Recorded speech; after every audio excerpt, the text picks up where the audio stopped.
Today's topic is a topic that is very near and dear to my heart because it comes from a book that I read very early in my career, and it really affected how I was working. The book is called The 7 Habits of Highly Effective People, and it's by Stephen Covey. I believe that these habits are highly relevant for project managers, and that's why I'm doing this video today. If you are new to my channel, hi, my name is Sophia.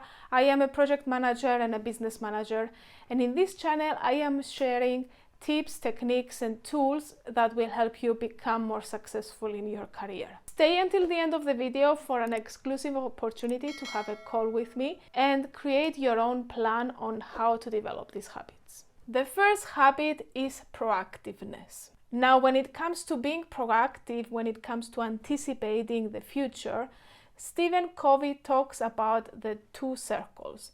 The first circle is the circle of influence, and the second circle is the circle of concern. The circle of influence are all the things that we can influence, all the things that we can control. Whereas the circle of concern are all the things that we have no control. Stephen Covey mentions that good professionals work within their circle of influence, within the things that they can control, so that they become more effective in their job.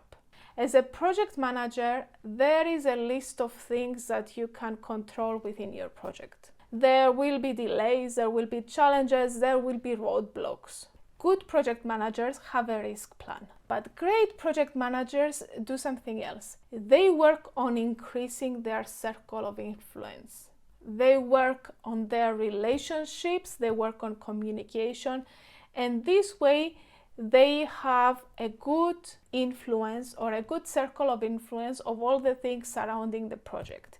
And they can make decisions, and they can ask for favors, and they can really find solutions when things don't go according to plan. The second habit that Stephen Covey mentions begin with the end in mind. If you are a project manager, you will say, of course, we begin projects with the end in mind. That's the point of the project life cycle. And by the way, if you don't know what I'm talking about, I'm going to link a video here with the project life cycle. We start every project with defining where we want to go. Because as the Wizard of Oz says, if we don't know where to go, all the roads will lead us there. And that's not good, right? We want to have a certain goal and a certain objective. That's why great project managers pay attention to the project initiation phase, and they clearly define the success criteria of a project. Habit number 3, put first things first. Working on the important things instead of the urgent things. In other words, managing to look at your task list and understand what is important, what is urgent, what can be done later.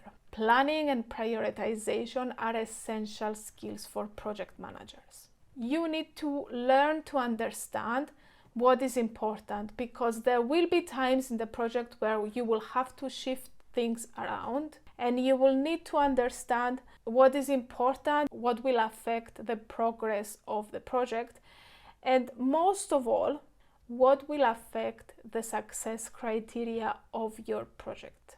I'm going to talk about the other 4. I would like to urge you and ask you to subscribe to my channel, hit the subscribe button, hit the notification button, because I'm going to be bringing more valuable content your way. Habit number 4, think win-win.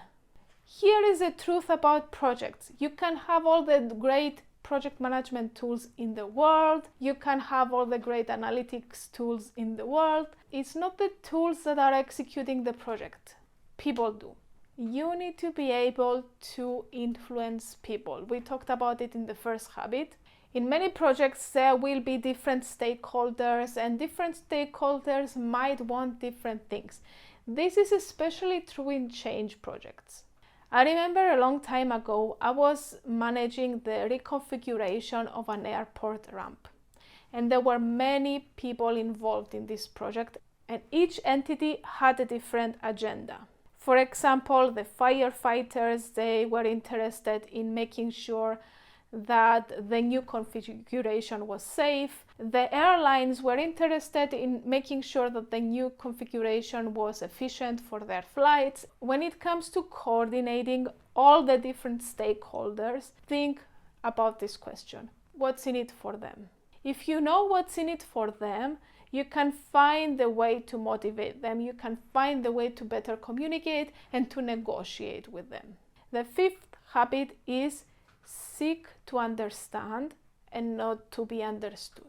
90% of your time as a project manager will be spent in communicating with different stakeholders. But the biggest part is to actually actively listen to the other person. I remember when I was managing the project, my boss told me, please pay special attention to the firefighters. If the fire department says that the new configuration is not safe, there is no way that we can improve it. And he told me also they have been very reluctant in the past and they are very reluctant now. So make sure that we do something they will approve. We cannot really change the design. The design has already been done. So make sure that you find creative solutions together with the firefighters.